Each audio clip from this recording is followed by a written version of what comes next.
Atual de Notícias. Você bem informado. Pois é, estamos recebendo na manhã desta segunda-feira, dia 10 de janeiro, aqui no estúdio do Giro Estadual de Notícias, o deputado federal do PT, Wander Loubet. Muito bom dia, deputado. É um prazer recebê-lo nesta manhã aqui no Giro Estadual de Notícias. Bom dia, Otávio Neto. Bom dia a todos os ouvintes do Grupo Feitosa, o pessoal da Rádio Marabá, Maracaju, Rio Brilhante, Ponta Porã, da Rádio Serrana, de Nioaque, Guia Lopes, Jardim Bonito, Bela Vista, né? O pessoal da Rádio Serra, Rio Verde, Coxim, São Gabriel do Oeste, Pedro Gomes e Sonora, e da Rádio Montana, Inocência, Paranaíba, Cacilândia, Água Clara, Selvíria, né? Rádio Band FM 100.9, né? De Fátima do Sul e da Grande Dourados, e também da Rádio Band FM 88.5 Paranhos, Sete Quedas de Itacuru. Ou seja, né, queria falar para todos os ouvintes do Grupo Feitosa, e também junto com você está o Carlos Ferreira, né, que vai estar nos... é você que está, né? Tá. Então todos vocês, o pessoal do Fake que está nos acompanhando aí do Grupo Feitosa, por essa entrevista. Pois é, deputado, e a gente sabe muito bem que neste momento, né, nós estamos começando aí um ano novo, 2021 já acabou, e mesmo com a pandemia, a bancada federal aqui do nosso estado trabalhou bastante, apresentou bons resultados aqui para Mato Grosso do Sul. O senhor, inclusive, foi o parlamentar com maior desempenho na conquista de recursos para o estado por meio de emendas parlamentares individuais, segundo o portal Siga Brasil, segundo o levantamento feito desde 2015. Missão cumprida, deputado? Carlos Ferreira, veja bem, eu estou no meu 5º mandato. Eu sou uma pessoa que conheço muito Brasília, né? Toda a estrutura, até pela minha experiência, pela minha relação, pela minha equipe. Eu tenho um orgulho muito grande, porque todos esses municípios que o Grupo Feitosa abrange, você pode perguntar para qualquer um lá no município que tem ação do mandato do deputado Wander. Independente de que partido é o prefeito, até porque eu tenho a base estadual todinha, e eu acho que as pessoas têm uma expectativa naqueles que elas elegem, que elas votam, de que você possa levar o resultado para esses municípios. E como eu sou uma pessoa que venho de uma cidade muito pequena, eu nasci em Porto Murtinho, minha família mora lá, eu sei o quanto é importante uma quadra de esporte na área, na área da saúde, um posto de saúde, equipamentos para a saúde, para a cultura, né, habitação, infraestrutura, asfalto, drenagem, ou seja... Então, o mandato também, meu mandato tem uma característica muito forte, é um mandato muito municipalista, muito presente nos municípios. Eu ando o estado todo, eu conheço a realidade de cada assentamento, de cada aldeia, dos bairros. Ou seja, isso me faz eu usar de toda essa minha experiência para estar buscando esses investimentos para esses municípios. Numa parceria com o prefeito, numa parceria com o governo do estado, e também buscando os recursos do governo federal, que o orçamento hoje ele é impositivo, então a bancada passou a ter uma força muito grande. E é muito presente a bancada, os investimentos da bancada também em cada município desse, principalmente dos maiores. Isso sobra mais recursos das emendas individuais para você poder estar levando para os menores municípios que precisam desses equipamentos. Então eu tenho um orgulho muito grande. Eu sou o deputado que mais nesses 4 anos viabilizou e trouxe investimentos para os municípios, né? Fruto dessa equipe que eu tenho, fruto dessa relação e desse conhecimento que eu tenho em Brasília, e principalmente porque eu acredito no municipalismo, eu acredito que o cidadão mora no município, é ali que precisa chegar esses equipamentos, é ali que precisa chegar até a presença do poder público, para manter essas pessoas morando nesses municípios. Ninguém gostaria de sair, como eu não gostaria de sair há 30 anos atrás, né, da minha pequena Porto Murtinho, para poder tentar vencer, vir para cá para estudar em Campo Grande. Sou um vencedor, então eu uso de toda essa minha experiência, de todo esse meu conhecimento, de toda essa carreira vitoriosa que eu tive, que Deus me deu, né, para me poder levar para esses municípios esses equipamentos para as pessoas poder viver ali com dignidade, né, ter uma condição de vida e poder usufruir das coisas boas que a vida oferece. Agora são 8h11 em Mato Grosso do Sul. Estamos conversando com o deputado federal Wander Loubet. Deputado, Agora vamos falar de política, né? A gente sabe muito bem que o PT já vem se manifestando, já vem trabalhando bastante para as eleições deste ano, inclusive, tanto a nível nacional quanto a nível aqui do nosso estado. Já ventilou, o ex-governador Zeca do PT já confirmou aí a sua pré-candidatura, mas uma informação já ventilou que ele poderia ter desistido dessa candidatura. Qual é a atual situação do PT agora para as eleições aqui de Mato Grosso do Sul neste ano? Vai ter candidato próprio ao governo do estado? Então, Carlos, deixa eu te falar. Eu acho que a candidatura do presidente Lula, ela hoje está colocada. Acho que nós vencemos essa disputa de narrativa. O Lula é um candidato fortíssimo. Isso vai obrigar a gente, ele tem orientado e tem buscado, tem claro de que essa disputa deste ano vai ser uma eleição muito acirrada, muito disputada, e que nós precisamos ampliar ao máximo e buscar uma parte do centro para nos apoiar em cima de um programa, né? E ele tem feito esse gesto, todo mundo sabe, tem buscado conversar com o PSD do Kassab, tem buscado a conversar e está forte essa conversa com a saída do Alckmin do PSDB, se o Alckmin vai para o PSD ou vai para o PSB, né? Com a possibilidade inclusive de ser vice. E aí um parênteses, eu acho que nós estamos numa frente com PT, PSB, PCdoB, PV, estamos buscando ampliar essa frente. E claro, se o Alckmin for para o PSB, e se o PSB oferecer o Alckmin de vice, cabe ao PSB oferecer. Eu acho que seria uma grande chapa, na minha opinião, né? E junto com isso, tem também a questão da federação, que é uma coisa nova nas eleições deste ano, né? Ou seja, acabou a coligação, reduziu o número de candidatos por partidos. Isso vai obrigar os partidos a fazerem federação, até porque não tem números de candidatos suficiente para toda essa quantidade de partidos, e nós estamos no Congresso cada vez mais, a legislação deste ano cada vez mais no sentido de diminuir o número de partidos. Deputado, só antes do senhor prosseguir, essa nova federação, o senhor avalia como positiva ou negativa? Muito positiva. Por quê? Ela não é uma aliança que você faz, termina as eleições e você dissolve. Ela é um casamento por 4 anos. Te obriga a ficar. Então ela tem que ser programática. Você não pode, a penalidade é muito grande, você depois romper a federação. Isso vai implicar em você perder o fundo partidário, isso vai implicar o partido a não poder, a ter acesso às comissões, à presidência de comissões, não vai poder fazer aliança nas próximas 2 eleições, ou seja, tem uma implicação enorme para os partidos. Então ela vai ser programática. Isso é bom, porque aí você não fica nessa dependência do centrão, né? Porque a gente vê partidos lá que é meramente congressual, eles não estão preocupados em ter um candidato a presidente, eles estão preocupados em fazer uma quantidade de deputados para, independente de quem ganhar as eleições, eles poderem influenciar e ocupar os espaços, ministérios do governo sem nenhuma aliança programática. A federação ela vai te obrigar a você fazer uma aliança programática e um casamento por 4 anos, você só vai poder dissolver daqui 4 anos.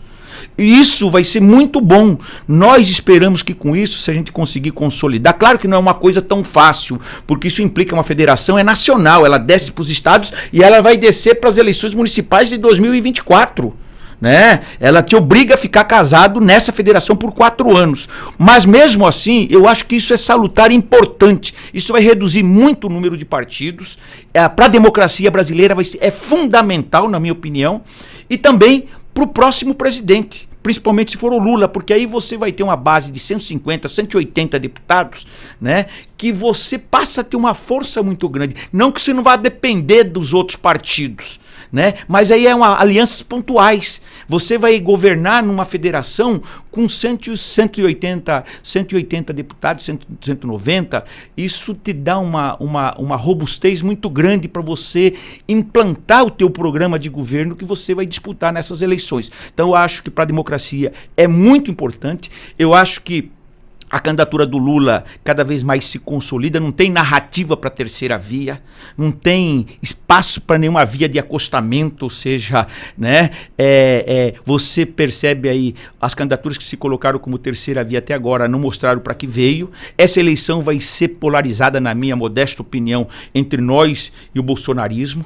Isso nos obriga a gente ampliar essa aliança para o centro, no sentido de trazer as forças democráticas e uma frente ampla para derrotar aquele que nega a ciência, aquele que nega a questão da vacina, aquele que nega e que não quer, né, que volta e meia tem questionado a democracia, os poderes legislativo, judiciário, ou seja, isso nos obriga, eu acho que o gesto que o Alckmin tem feito e que outras forças de centro tem se movimentado no sentido de construir essa frente ampla, né, com todas as dificuldades que tem para se construir, principalmente no primeiro turno, e nosso desejo é já ampliar para o primeiro turno uma aliança mais ampla para fazer uma eleição de um turno só, né, no sentido de que está em jogo a democracia, e a democracia está acima de tudo. E isso vai nos obrigar a trazer esse debate para os estados. Aí entra a disputa estadual. O Zeca é o nosso candidato, se nós não conseguirmos ampliar nossas alianças, o Zeca é o candidato a governador. Se tiver qualquer uma candidatura dessas que estão expostas, querendo discutir conosco aliança e apoio ao Lula no primeiro turno, eu tenho toda a minha opinião, é da gente abrir uma discussão. O Zeca tem disposição para isso, né? Aí ele pode descer para o Senado, ou ele pode ser o candidato a governador e essas outras forças indicar o Senado. Eu acho que esse gesto que o Lula está fazendo com relação ao Alckmin, e o PT está discutindo e debatendo isso, né, significa evidentemente que se fechar uma aliança dessa, a gente vai estar abrindo mão dos espaços de isso nos estados, de candidaturas estaduais, na chapa de deputados federais, estaduais, porque isso também obriga você a fazer uma chapa só, seja para estadual, seja para federal, né, e também para governador e presidente da República. Deputado, o senhor comentou agorinha sobre essa questão do desenvolvimento, né, das possíveis chapas, das possíveis alianças, né, do PT aqui no nosso estado. Mas a gente sabe muito bem que os resultados que o PT apresentou, pelo menos aqui em Mato Grosso do Sul, nas últimas eleições, principalmente na última eleição, não foi tão satisfatória como em outras ocasiões. Quais são as articulações que o PT pretende ter para as eleições deste ano, para tentar aí levar um bom número de seus deputados, governadores e até mesmo o presidente, que é o pré-candidato Lula? A eleição de 2018 e 20 se tinha uma outra narrativa. Nós estávamos disputando essa narrativa e nós ganhamos essa narrativa do Moro com relação a Lava Jato, mostramos que o Moro era parcial, que o Moro ele tinha um acordo com o presidente Bolsonaro, tanto é que virou ministro, ou seja, tudo aquilo que a gente nós falávamos, depois nós provamos essa parcialidade dele e essa perseguição que teve com relação ao presidente Lula. Então, essas eleições, elas mudaram muito, é outra narrativa. As pessoas tinham uma esperança, tinham uma expectativa no governo Bolsonaro, que ia ser um governo que ia combater a corrupção, e tá aí os filhos dele com a rachadinha, tá aí a família dele envolvida, né? Qual que é a narrativa para as eleições deste ano? A esperança. As pessoas estão passando fome, as pessoas, o índice de pobreza no Brasil aumentou muito, né? As pessoas estão na esperança de voltar a fazer com que seu filho possa fazer uma faculdade pública, poder estudar, de recuperar seu emprego, de retomar sua habitação, ter sua casa própria. Acabaram com os programas sociais, ou seja, essa é a esperança que o Lula encarna, e ele já fez. E as pessoas perceberam que no período que ele governou foi a ascensão da classe trabalhadora, onde ela mais conquistou. As pessoas permitiram as pessoas ter acesso à sua casa própria, ter acesso aos seus bens de consumo, como os eletrodomésticos. Quem tinha sua bicicleta passou a ter comprou sua motinha, quem tinha sua moto teve a oportunidade de ter seu carro, de financiar sua casa.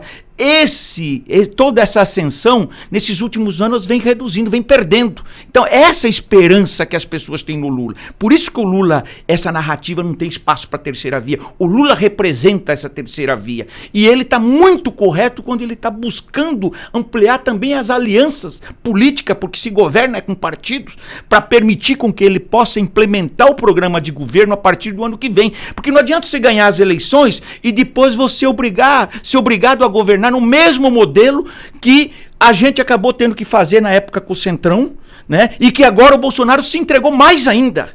Que eu estou há 20 anos como deputado, eu nunca vi na história desse país, né, onde o Congresso, o Centrão, pudesse comandar o orçamento, como está comandando agora. Porque ele tentou, fez uma queda de braço, viu que ia perder, ia ter o impeachment dele, né? Ele se entregou para esse Centrão que hoje manda no governo, né? Manda no governo. Ou seja, o Lula, com toda a sua experiência, por tudo que já viveu, ele quer também construir uma outra modelagem. Daí a federação vai ser fundamental, porque ela é uma aliança programática, ela é uma aliança que vai obrigar aquela base que se eleger já ficar amarrada por 4 anos, e com isso facilita muito se governar numa outra condição, numa outra realidade, né, para implementar esse programa e fazer com que a gente volta a ter essa esperança e o povo volta a recuperar o seu emprego, as suas conquistas e principalmente o seu sonho de poder viver com dignidade nesse país que tem tudo para fazer com que ninguém passe fome. E o que a gente está vendo é cada vez mais o índice de pobreza sendo aumentado num país que produz tanto. E os índices nas últimas pesquisas, onde apontam o ex-presidente Lula com bom resultado nas eleições deste ano, tem deixado o PT satisfeito, né, já que é um bom sinal. Isso implica aqui, a gente percebe aqui, claro que nós perdemos nesse período todo que a gente disputava essa narrativa e que a gente chegou no fundo do poço, porque tentaram execrar o PT, tentaram acabar, achavam que o PT ia ser eximado. E a gente percebe, a gente se ressurgiu. Por isso que foi importante a candidatura do Amadulce aqui em 2018 para marcar uma posição. Agora não, agora é uma posição de disputa mesmo.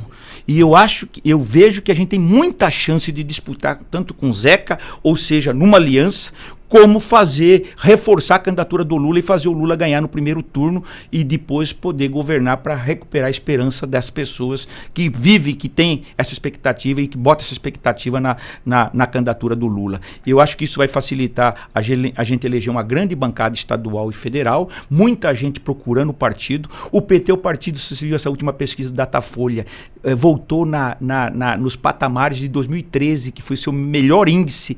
Para cada 100 brasileiros, 23 eles têm preferência pelo PT. Sabe o que é um partido ter 23% de preferência partidária, enquanto o segundo tem 2%, o PSDB e o PMDB tem 2%?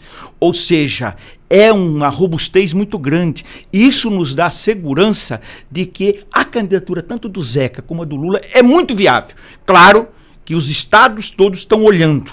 Se tiver que fazer aliança para ampliar o palanque do Lula, os estados brasileiros e o PT estão muito aberto para esse debate, para essa discussão. Agora, não tem como a gente fazer aliança com aqueles que não forem fazer o palanque do Lula, em qualquer estado. Essa é a condição que a Nacional já tirou. E aqui não é diferente, né? Nós somos um partido nacional, a gente sempre temos esse orgulho muito grande, somos, não menosprezando os outros partidos, mas somos um partido que tem um alinhamento nacional e esse alinhamento vai continuar e principalmente vai ser muito determinante nessas eleições deste ano. Deputado, falando do senhor agora, podemos esperar uma reeleição agora, né, para deputado federal ou vai tentar arriscar em outras áreas na política? Não, eu sou candidato à reeleição. Eu acho que essa minha experiência eu quero colocar à disposição para estar ajudando muito o presidente Lula a fazer as reformas, a implementar os programas para atender nossos agricultores familiares, os nossos índios, quilombolas, os nossos produtores rurais. Todo mundo ganhou dinheiro no governo do Lula. Eu às vezes encontro algum produtor, o cara fica antipetista, antilulista. Rapaz, foi o período que mais se teve financiamento, que abriu novos mercados, todo mundo ganhou. O problema é que sempre só ganhou, agora só estão ganhando eles. Esse é o maior erro da equipe econômica do Bolsonaro. Quando você dá renda para as pessoas, que você melhora o salário, as pessoas consomem mais, consumindo mais, produzem mais. Produzindo mais, as indústrias empregam mais. É assim que essa roda, essa engrenagem. Né? Agora não, aqui só quer produzir para exportar, a gente produz a riqueza para outros consumirem. Esse é o projeto econômico que está equivocado e que está errado. Nós temos que ampliar essa capacidade de consumo da classe trabalhadora. E isso a gente viveu no período do governo do Lula, indiscutivelmente. Foi o período que mais gerou emprego. Nós vivíamos no pleno emprego, ou seja, abaixo de 6% é pleno emprego em qualquer lugar do mundo. E a gente vivia essa realidade. Nós passamos a ser a 6ª economia do mundo, hoje somos a 11ª. Ou seja, é isso que o povo está sentindo. E na dor ele está sentindo a necessidade de voltar com o Lula. E o Lula tem uma coisa que ele tem falado para nós, falou para mim particularmente. Eu não posso, eu sou o único candidato que eu não posso prometer nada. Eu tenho que fazer mais do que eu fiz, porque ele sabe a responsabilidade que ele tem. E para isso ele vai precisar do Congresso, da Câmara, seja do Senado e da Câmara, para aprovar esses projetos. E eu quero, se Deus me permitir, continuar deputado para ajudar ele lá em Brasília.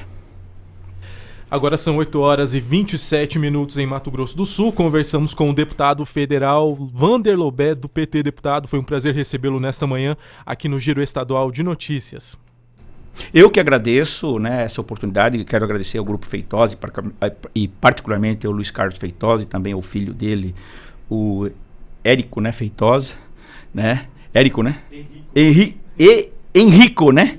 Henrico, né? Que sempre os microfones, onde eu vou, onde eu passo, eu tenho a oportunidade de passar minha mensagem, de falar das minhas ações nos municípios todos, que hoje a gente tem uma bandeira do Grupo Feitosa. Então eu queria te agradecer, desejar a todos os ouvintes um feliz 2022 de esperança, que as pessoas acreditem. Não vai ser um ano fácil, vai ser um ano de muito enfrentamento, né? Mas as pessoas têm que acreditar, fé em Deus e também na sua capacidade de lutar. A luta faz a diferença. Eu acredito muito nisso e tenho certeza que a gente pode construir um país melhor, um mundo melhor e que todos tenham oportunidade. Ninguém escolhe a barriga que vai nascer, né? O que nós temos que dar, o Estado tem que dar oportunidade para essas pessoas poderem ter uma alimentação sadia, poder ter oportunidade de crescer, estudar e de ser alguém na vida, independente se a mãe, o pai é pobre ou é rico. Eu acho que esse é o papel do Estado, é isso que eu busco. E meu mandato sempre teve à disposição disso para ajudar os municípios, o Estado e também o nosso país. Muito obrigado, deputado. E na semana que vem, na próxima segunda-feira, continuando nessa rodada de entrevistas com deputados federais, vamos entrevistar o deputado do PSL, deputado federal Luiz Ovando.